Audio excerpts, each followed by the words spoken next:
আল্লাহ পাক রব্বুল আলামিন বলেন, মৃত্যুর সাথে তোমার মুলাকাত হবে বান্দা। মরণের আগে যদি তুমি ইমানদার না হও, মরণের আগে যদি তুমি আমলদার না হও, তোমার যদি ইমান সুন্দর না হয়, আমল যদি সুন্দর না হয়, মরণের সময় কিন্তু কঠিন এক হালাত তৈরি হবে। মরণের চিন্তা আমি আর আপনি করি না। হাকিমুল উম্মাত মুজাদ্দিদে মিল্লাত আশরাফ আলী থানভী রাহমাতুল্লাহি আলাইহি মরণের চিন্তা করেছেন। রশিদ আহমদ গঙ্গোহী রাহমাতুল্লাহি আলাইহি মরণের চিন্তা করেছেন। আমাদের বুজুর্গ রশিদ আহমদ গঙ্গোহী রাহমাতুল্লাহি আলাইহি মৃত্যু নিয়ে মুনাকাবা করতে করতে শেষ মুহূর্তে জীবনের শেষ লগ্নে অন্ধ হয়ে গেলেন। তার সাথীরা বলতেছে, হুজুর কেন মৃত্যু নিয়ে এত চিন্তা করেন, এত কেন কাঁদেন? রশিদ আহমদ গঙ্গোহী রাহমাতুল্লাহি আলাইহি বলেন, মানুষের মরার পর সর্বপ্রথম ঘাঁটি হলো কবর। কবরের জিন্দেগিতে যদি কেউ ধরা খেয়ে যায়, তার জন্য সামনের ঘাঁটিগুলো আরো কঠিন হয়ে যাবে। আল্লাহ পাক রব্বুল আলামিন বলেন, তোমাদেরকে আমি মাটির থেকে তৈরি করেছি, মাটির মতো নরম হয়ে দুনিয়ার ভিতরে চলো, ঈমান ও আমলকে সুন্দর করে চলো। যার ঈমান ভালো হবে তার আমল সুন্দর হবে, যার আমল সুন্দর হবে তার জান্নাতটা তত সুন্দর হবে। সুবহানাল্লাহ। আমি আর আপনি সুখে থাকি আর দুঃখে থাকি, হাসলেও মারা যাব, কাঁদলেও মারা যাব, সুখে থাকলেও মারা যাব, দুঃখে থাকলেও মারা যাব, পাঁচতলাতে থাকলেও মারা যাব, গাছতলায় থাকলেও মারা যাব, অট্টালিকায় থাকলেও মারা যাব, কুড়ে ঘরে থাকলেও মারা যাব। মরণ থেকে কেউ পালায়ন করতে পারবে না, ঠিক কিনা? মরণ থেকে যতই পালাও, মরণ তোমায় নেবে ঘিরি। যদিও সুদূর আকাশ পানে, লুকাও সেথায় লাগিয়ে সিঁড়ি। নদী পথে নৌকা চালাও রে মাঝি ভাই, বেলা ডোবার আগে আমি ওপার যেতে চাই। ডুবে গেলে বেলারে আর উঠে না, ভেঙে গেলে মেলারে আর জমে না। আজরাইল আলাইহি ওয়াসাল্লাম যেদিন আমার আপনার সামনে আসবে, আমার মা, আমার বাবা, আমার বিবি, আমার স্ত্রী, আমার সন্তান, আমার ধন দৌলত, আমার আত্মীয় স্বজন, আমার বন্ধু বান্ধব, সব সুখের মেলা ছাড়িয়া অন্ধকার কবরের দিকে রওনা হতে হবে। দুনিয়ার কেউ নাই আমাকে আপনাকে মৃত্যুর হাত থেকে বাঁচাবে, ঠিক কিনা? মৃত্যুর হাত থেকে কেউ আপনাকে বাঁচাতে পারবে না। আল্লাহর গোলামি ছাড়া কোনো উপায় নেই বান্দা। 5 ওয়াক্ত নামাজ আল্লাহ তাআলার গোলামি, মাহে রমজানের রোজা আল্লাহ তাআলার গোলামি, মাল থাকলে যাকাত দেওয়া আল্লাহর গোলামি, মাল থাকলে হজ করা আল্লাহর গোলামি। আমি যদি আল্লাহর গোলামি না করি, মন চাহি জিন্দেগি চালাই, তাহলে হাসরের ময়দানে আমাকে ধরা খেতে হবে। আল্লাহ আমাকে বানাইছেন, ইচ্ছা করে আমি আসতে পারি নাই। আল্লাহ আমাকে দুনিয়াতে পাঠাইছেন, ইচ্ছা করে আমি আসতে পারি নাই। অল্প হায়াত আল্লাহ আমাকে আপনাকে দিলেন, কোন সময় শেষ হয়ে যাবে কেউ বলতে পারবে না। আল্লাহ তাআলা বলেন, ফাইদা জাআ আজালুহুম লা ইস্তাখিরুনা সাআতাও ওয়া লা ইস্তাকদিমুন। মরণ কোন সময় হাজির হয়ে যাবে, আজরাইল আলাইহি ওয়াসাল্লাম কোন সময় আসবে, দুনিয়ার কারো জানা নাই, ঠিক কিনা বলেন? দুনিয়ার কারো জানা নাই কখন আসবে, রাতে হোক দিনে হোক, অন্ধকারে হোক আলোতে হোক, সকালে হোক বিকেলে হোক, চলতে ফিরতে উঠতে বসতে ঘুমের ঘরে হোক, যখন এসে যাবে দুনিয়ার আর কেউ আপনাকে ফিরায় রাখতে পারবে না। আল্লাহ পাক রব্বুল আলামিন কোরআনে কারীমের অন্য আয়াতে বলেন, কুল ইন্নাল মাউতাল্লাযী তাফিররুনা মিনহু ফাইন্নাহু মুলাকীকুম সুম্মা তুরাদ্দুনা ইলা আলিমিল গায়বি ওয়াশ শাহাদা ফায়ুনাব্বিউকুম বিমা কুনতুম তা'মালুন। আল্লাহ পাক রব্বুল আলামিন বলেন, মৃত্যুর সাথে তোমার মুলাকাত হবে বান্দা। মরণের আগে যদি তুমি ইমানদার না হও, মরণের আগে যদি তুমি আমলদার না হও, তোমার যদি ইমান সুন্দর না হয়, আমল যদি সুন্দর না হয়, মরণের সময় কিন্তু কঠিন এক হালাত তৈরি হবে। মরণের চিন্তা আমি আর আপনি করি না। হাকিমুল উম্মাত মুজাদ্দিদ মিল্লাত আশরাফ আলী থানভী রাহমাতুল্লাহি আলাইহি মরণের চিন্তা করেছেন। রশিদ আহমদ গঙ্গোহী রাহমাতুল্লাহি আলাইহি মরণের চিন্তা করেছেন। আমাদের বুজুর্গ রশিদ আহমদ গঙ্গোহী রাহমাতুল্লাহি আলাইহি মৃত্যু নিয়ে মুরাকাবা করতে করতে শেষ মুহূর্তে জীবনের শেষ লগ্নে অন্ধ হয়ে গেলেন। তার সাথীরা বলতেছে, হুজুর কেন মৃত্যু নিয়ে এত চিন্তা করেন, এত কেন কাঁদেন? রশিদ আহমদ গঙ্গোহী রাহমাতুল্লাহি আলাইহি বলেন, মানুষের মরার পর সর্বপ্রথম ঘাঁটি হলো কবর। কবরের জিন্দেগিতে যদি কেউ ধরা খেয়ে যায়, তার জন্য সামনের ঘাঁটিগুলো আরো কঠিন হয়ে যাবে। জান্নাতের সার্টিফিকেট প্রাপ্ত সাহাবী হযরত উসমান গনি রাদিয়াল্লাহু তাআলা আনহু কবরের পাশ দিয়ে যখন তিনি হাঁটতেন, এত কান্না করতেন, এত কান্না করতেন, চোখের পানিতে দাড়ি মুবারক ভিজিয়া, বুক মুবারক ভিজিয়া যাইত। সাহাবীরা বলতো, ভাই উসমান, নবীজির দরবারে মসজিদে নববীতে জান্নাত জাহান্নামের এত বয়ান শুনেন, এত তো কান্না করেন না, কবরের পাশ দিয়ে গেলে আর তো কেন কাঁদেন? উসমান গনি রাদিয়াল্লাহু তাআলা আনহু বলেন, মানুষ মরার পর সর্বপ্রথম ঘাঁটি হবে কবর।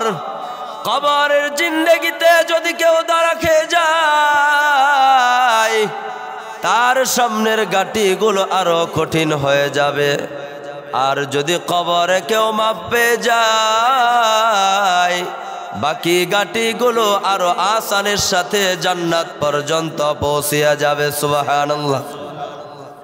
এই জন্য ভাইরা আমার, কবর বড় কঠিন জায়গা।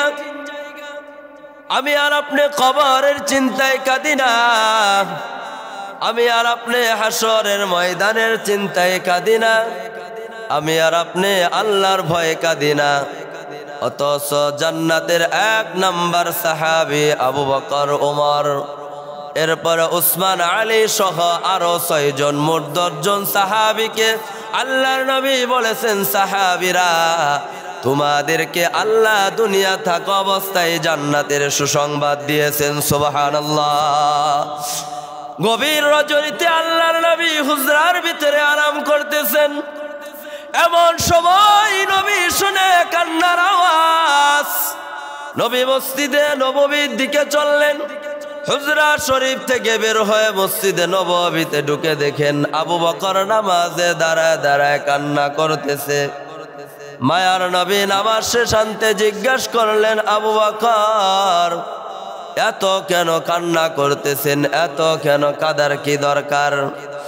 আবু বকর বলে, ইয়া রাসূলুল্লাহ, ইয়া হাবিবাল্লাহ, ওগো নবীজি, আমি কান্না করতেছি আল্লাহ তাআলা সুসংবাদ শুনে। কি সুসংবাদ?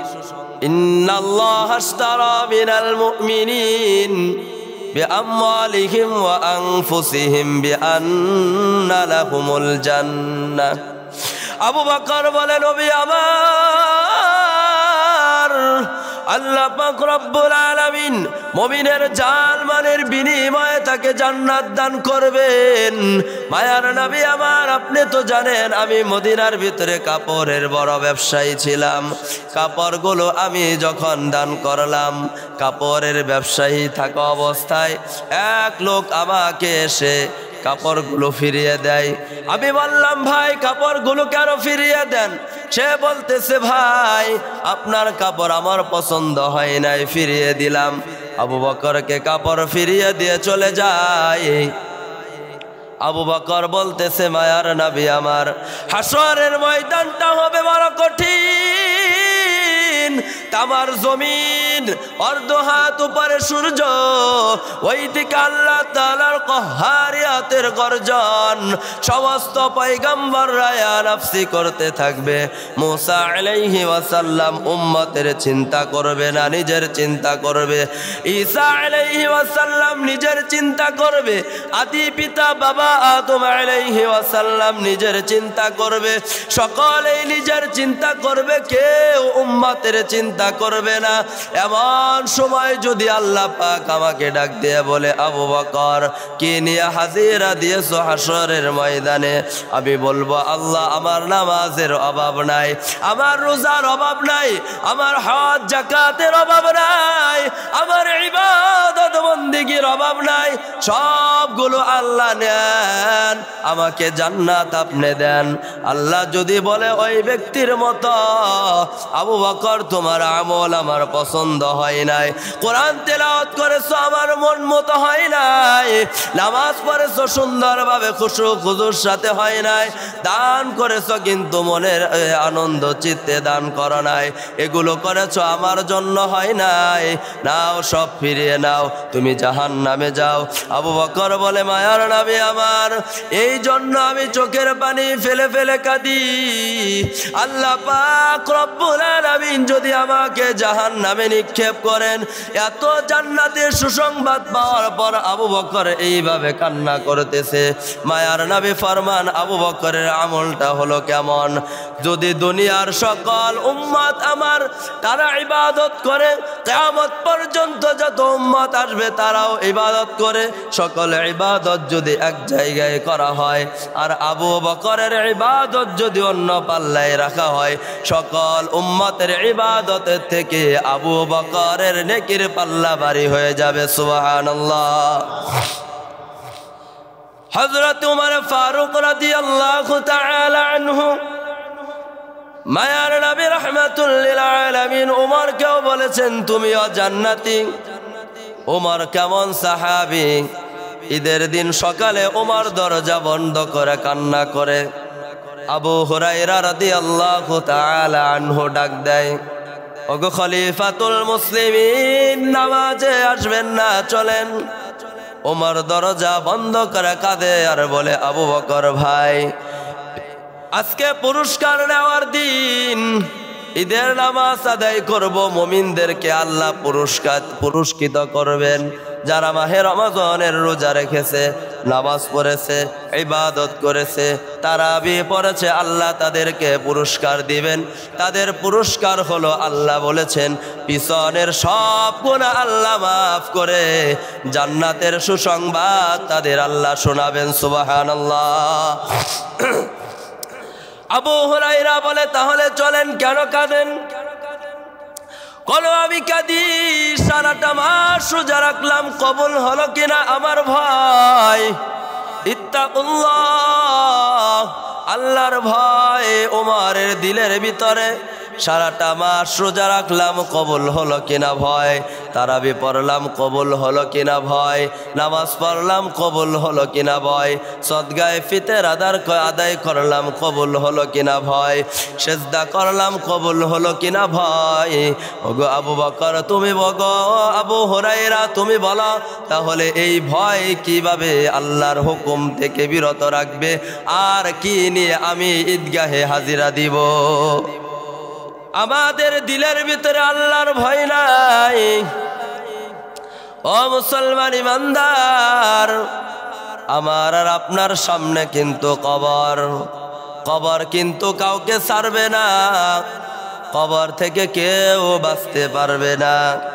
কবর হলো 3.5 হাত ঘর। কখনো কবর নিয়ে আমি আর আপনি চিন্তা করি না, কখনো কবর নিয়ে আমি আর আপনি ভাবি না। দুনিয়ার একদিন জীবন শেষ হয়ে অন্ধকার কবরের খেলা শুরু হয়ে যাবে। যেদিন আজরাইল এসে আমার আর আপনার সাথে দেখা করবে, রূহটা বের হয়ে যাবে, সকলেই দূর দূর করে তাড়িয়ে দিবে।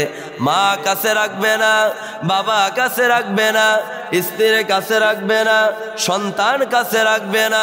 এত পানের বন্ধু, বন্ধু ছাড়া বন্ধু বাঁচে না, ওই বন্ধু কিন্তু আমাকে কাছে রাখবে না। সবাই দূর দূর করে তাড়ায় দিবে। তাড়াতাড়ি জানাজার ব্যবস্থা করো। আমি যত টাকাওয়ালা হই আর যত দরিদ্র হই, আমার নামাজের ইমামতির জন্য তাকবীর হলো 4টা, আমারও পোশাক কাফন হলো 3টা, আমারও কবর হলো মাটির। যে অবস্থানেই থাকুক সকলের কবর কিন্তু হবে মাটির। কারো কবর স্বর্ণ দিয়া বাধাই করা হবে না। কবরের ভিতরে কিন্তু মাপ পাওয়া যাবে না। কবরের ভিতরে কিন্তু কোনো টাকা পয়সা ক্ষমতা বাহাদুরি চলবে না। আল্লাহর নবী বিশ্ব নবী রাহমাতুল লিল আলামিন ফরমান, আল কবরু রাউযাতুম মিন রিয়াজিল জান্নাহ আও হুফরাতুম মিন হুফারিন নার। যার আমল ভালো তার কবর ভালো, যার আমল খারাপ তার কবরটা হবে খারাপ। এই দুনিয়ার হাকিকত মাহিয়ত যা কিছু দেখি আর না দেখি, সব কিছু ফেলিয়া অন্ধকার কবরে আমি আর আপনি যাব ঢুকিয়া।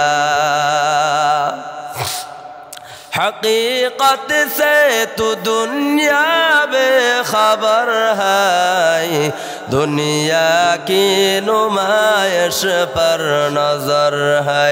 नमी गोयम के अज दुनिया जुदा बाश, बहर करे के बाशी बा खुदा बाश। दिस्ते दुनिया अज खुदा गाफिल बुदा,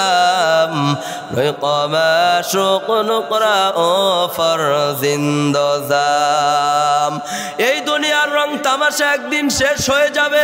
আমার বাড়ি, আমার গাড়ি, আমার সম্পদ, আমার সব, আমার বলতে কিছু নাই, সব কিছু হাতছাড়া হয়ে যাবে। যারা আল্লাহ নিয়ে পাগল, যারা আল্লাহর হুকুম মানবে, নবীর তরিকায় চলবে, তাদের দুনিয়াতে সম্পদগুলো আখিরাতের জন্য কামাই করা একটি নেকির উপার্জন হয়ে যাবে। সুবহানাল্লাহ। আমার ছেলে যদি নামাজি হয়, আমি মরার পর আমার ছেলে নামাজ পড়বে, একটা অংশ দেখি আমার কবরে যাবে। আমার স্ত্রী পর্দায় থাকবে, নামাজ পড়বে, আমার কবরে সোয়াব পৌঁছবে। আমার দেওয়া সম্পদ তারা বুক করবে, তারা সদকায়ে জারি আর কিছু নাকি আমার কবরে পৌঁছবে। আর যদি এগুলো উল্টা হয়, ছেলে নামাজ পড়ে না, বাবা নামাজ পড়ে না, স্ত্রী নামাজ পড়ে না, পর্দায় কেউ চলে না, অট্টালিকার সম্পদগুলো থাকলেও তারা যে গুনাহ কামাই করবে, একটা অংশ আমার কবর দেয়া হবে। বলেন নাউজুবিল্লাহ। এই জন্য নিজেও নামাজ পড়বো, আহলিয়াকেও নামাজি বানাবো, ঠিক কিনা বলেন? নিজেও নামাজ পড়বো, সন্তানকেও নামাজ পড়ার জন্য আদেশ করতে হবে।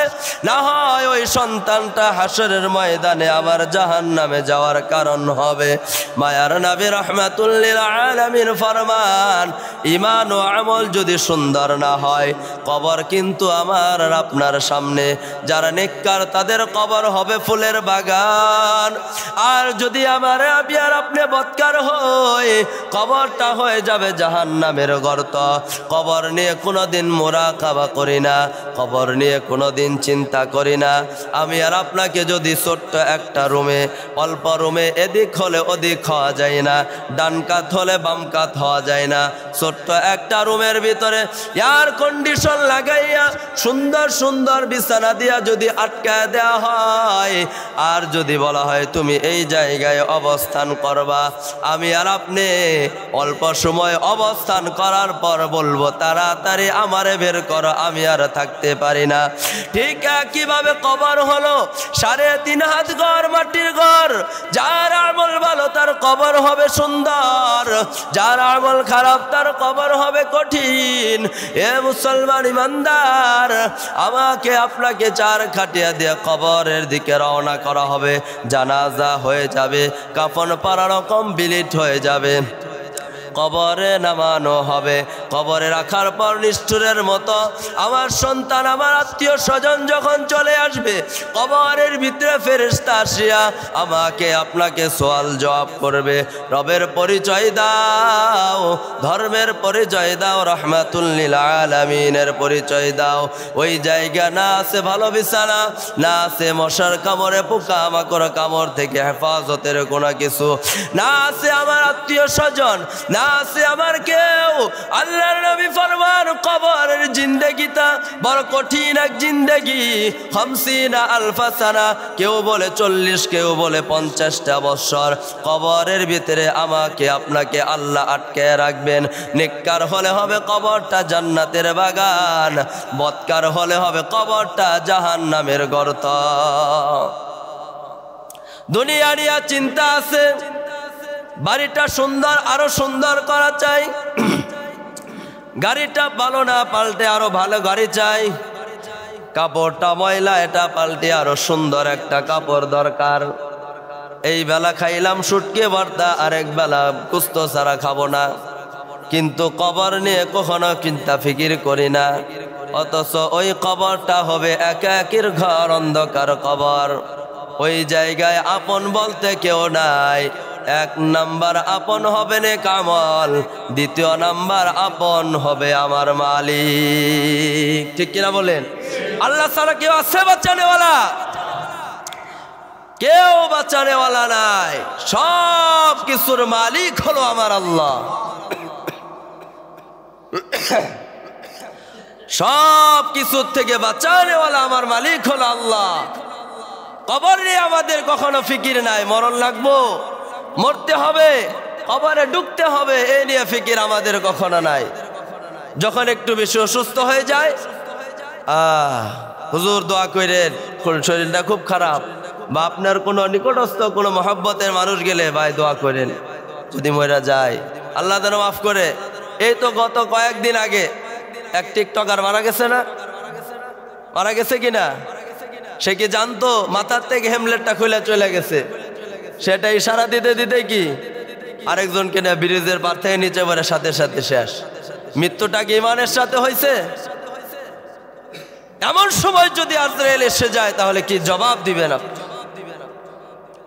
সর্বদাই পিছনে নারী নিয়ে ঘুরে, গুনার ভিতরে লিপ্ত। আল্লাহর নবী বিশ্ব নবী ফরমান, যখন আমি আর আপনি গুনার ভিতরে লিপ্ত হয়, ঈমান নামক দৌলতটা আমার আর আপনার থেকে বের হয়ে বাহিরে চলে যায়। বলেন এই সময় যদি মৃত্যু হয় তাহলে আল্লাহর ওলি হিসেবে মরব নাকি আল্লাহর নিকৃষ্ট বান্দা হিসেবে? বলেন, ওলি হিসেবে না বদকার হিসেবে? নেককার না বদকার? বদকার হিসেবে মারা যাব। এমন সময় যদি আমার মৃত্যু হয়, আমি গানের ভিতরে লিপ্ত, টেলিভিশনে লিপ্ত, গুনার ভিতরে লিপ্ত, গ্যারেন্টি দিতে পারবো গুনাহ করব, ওই সময় আজরাইল আসবে না, নেকির সময় আসবে? কথা বলেন, গ্যারেন্টি আছে? অনিশ্চিত একটা জীবন নিয়ে আমার আর আপনার চলাফেরা। এরপরেও আমি আর আপনি কিন্তু নিশ্চিত না মরণ নিয়ে, কোনো টেনশন নাই। মন চাইলে নামাজ পড়ি, মন চাইলে পড়ি না, এমন কেন বাবা? এমনটা কেন হয়? হারাম কেন খাই? কেন অন্যের হক আমি আর আপনি নষ্ট করি? আমার দ্বারাই অন্য কেন কষ্ট পায়? মরার পরে যদি বলে জানাজার সময়ে এই লোকটা কেমন ছিল, ভালো না খারাপ বলি না আমরা? কর্ম যদি খারাপ হয়, আমি আর আপনি যতই ভালো বলি, আল্লাহ যদি ভালো না বলে, তাহলে উপায় আছে? এজন্য হাদিস আসছে এগুলো কথা বলা নিষেধ। সারা জীবন চুরি বাটপারি, ক্ষমতার বাহাদুরি, অহংকারে, তাকাব্বরি, সিটারি, জানাজার সময় বলি লোকটা কেমন ছিল। মনের অজান্তে ইচ্ছা না থাকলে বলতে হয় ভালো। এই ভালো কোনো কাজে আসবে না আল্লাহ যদি ভালো না বলেন। বলল না, কিন্তু নামাজি দিনদার তাহাজ্জুদ গুজার হালাল রিনকার আল্লাহ বলে কেউ ভালো বলল না, কিন্তু আমি যদি ভালো বলি এই লোকটা কবরে রাখা আসার সাথে সাথে কবরটা হবে জান্নাতের বাগান। কোটি টাকার মালিক দেখো অভাব হয় না দূর, গরিব ঘুমায় আরাম করে মনটা বাহাদুর। ফিরাউনের লাশটা দেখো মিশর জাদু ঘরে, খাই না মাটি পোকা মাছি সবাই ঘৃণা করে। হৃদয়ে থাকিবে যার নম্রতা সদা, রহমত আসিবে সেথা প্রভুর ওয়াদা। উঁচু জমিন থেকে পানি নিচু জমিনে যায়, তেমনি খোদার রহমত আসে নম্রতা হৃদয়। ভোগ বিলাসের বাড়ি গাড়ি পরে রবে সব, ভোগ বিলাসের বাড়ি গাড়ি পরে রবে সব। সময় থাকতে স্মরণ কর আল্লাহ আমার রব, সময় থাকতে স্মরণ কর আল্লাহ আমার রব। চিল্লা ডাক দেয়া বলেন আমাদের রবকে। আল্লাহর নবী বিশ্ব নবী রাহমাতুল লিল আলামিন হাদিস শরীফে ফরমান, এর দুনিয়ার মানুষ যখন আমি আল্লাহকে আল্লাহ বলিয়া কোনো বান্দা ডাক দেয়, তার আমলনামার ভিতরে আমি আল্লাহ খুশি হইয়া 40টা নেকি লিখে দেই। সুবহানাল্লাহ। দুনিয়ার আর কারো ডাকলে নেকি হবে কি হবে না? আম্মাকে আম্মা বললে নেকি হয় না, আব্বাকে আব্বা বললে নেকি হয় না। আম্মা আব্বার চেয়ে আপন দুনিয়াতে আর কেউ আছে? অথচ ওই মাকে আমরা দেখতে পারি না, মা অসুস্থ, কোনো খোঁজ খবর নেই না। টাকা পয়সা দিয়া কি হবে? কুকুর শুকুরে খাবে, মানুষে খাইতে পারবে না। মায়ার নবী ফরমান আশরাফ আলী থানভী রাহমাতুল্লাহি আলাইহি বলেন, যদি কেউ মা বাবার সাথে বেয়াদবি করে, একটা দুনিয়াতে সবচেয়ে বড় যে শাস্তিটা হবে তা হলো ইমানে হালতে মরতে পারবে না, বেঈমান হয়ে কবরে ঢুকতে হবে। বলেন নাউযুবিল্লাহ। হায়াতের বরকত কমে যাবে, রিজিকের অভাব, মাসে 1 লাখ কামাই তবুও নাই, আরেকজন 10,000 কামায়, কোনো টেনশন নাই। সব তো মালিকের ফয়সালা। কেন নামাজ পড়ি না? কেন অন্যের হক নষ্ট করি? কেন দিনদার হই না, হক পথে চলি না? টাকা খরচ দিলে এমন ভাব মনে হয় সে আরো উল্টা ওকে খরচ দিছে। টাকা পায়, টাকা চাইলে কত অজুহাত, কত বাহানা। 10 তারিখ 15 তারিখ 20 তারিখ ঘুরায়, উল্টা পাল্টায়। আয়াতুল মুনাফিকি সালাসুন, মুনাফিকের আলামত 3টি, এর ভিতরে 1 নম্বর ওয়া ইযা ওয়াদা আখলাফা, ওয়াদা দিলে খেলাফ করবে।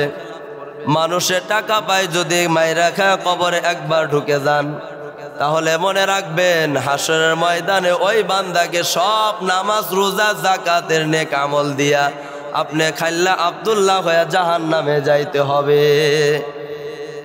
কবর সামনে আমাদের, কবরকে নিয়ে আমি আর আপনি চিন্তা করি না। ওই অন্ধকার কবরের কথা চিন্তা করিয়া মায়ার নবীও মাঝে মাঝে কাঁদতেন। আম্মা জান আয়েশা সিদ্দিকা রাদিয়াল্লাহু তাআলা আনহা ফরমান, নবীজি কয়েকদিন যাবত বেশি অসুস্থ, মুমূর্ষ অবস্থায়। এমন সময় দেখি নবীজির একটা হাত চাদর মুবারকের ভিতরে ঢুকায় আবার বের করে, পা ঢুকায় আবার বের করে, পুরাটা শরীর চাদর দিয়া ঢাকা। আমি তাকায় দেখি নবীজি অস্থির হয়ে গেছে।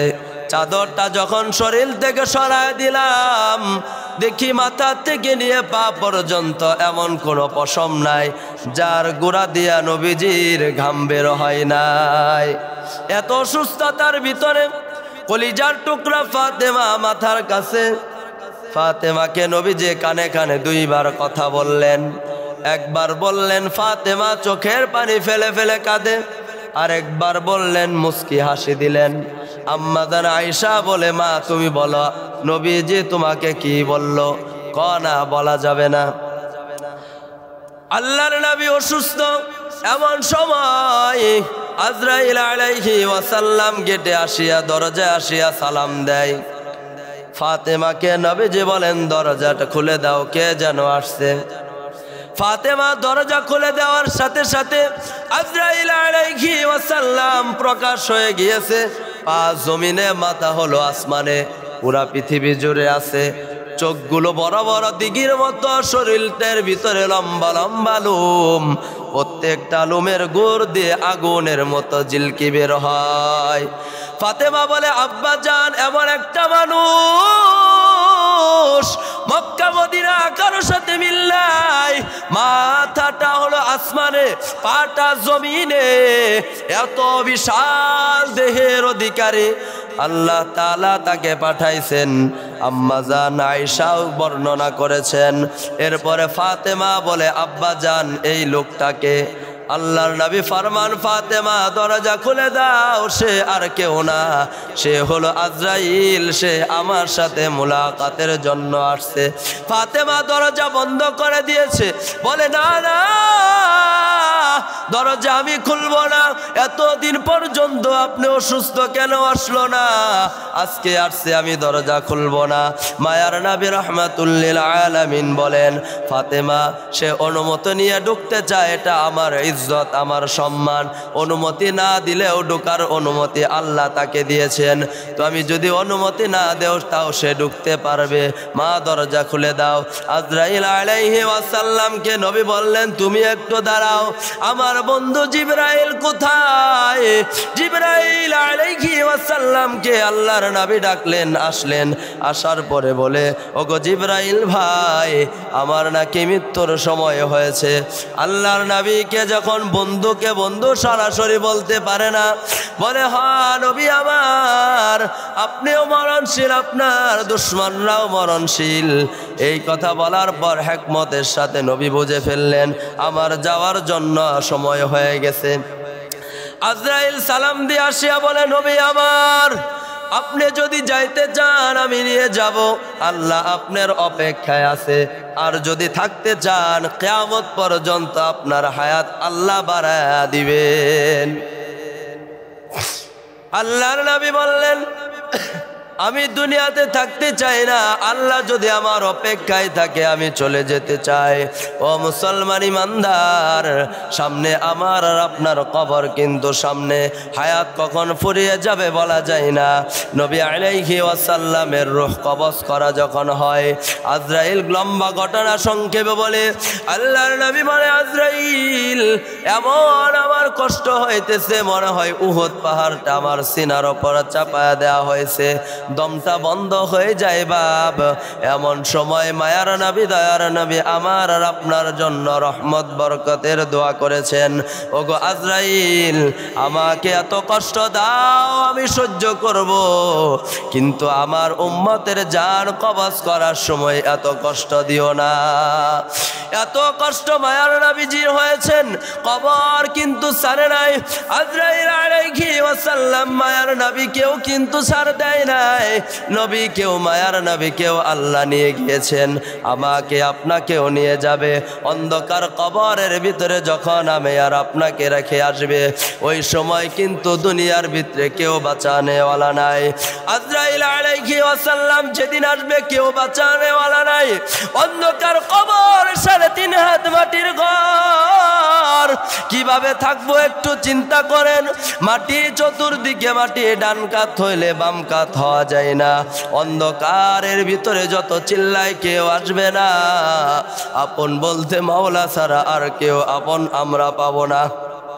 দুনিয়ার ভিতরে ঘরে থাকার জন্য কত সুখের ব্যবস্থা, কবরের ব্যবস্থা হলো একটা, তা হলো নেক আমল।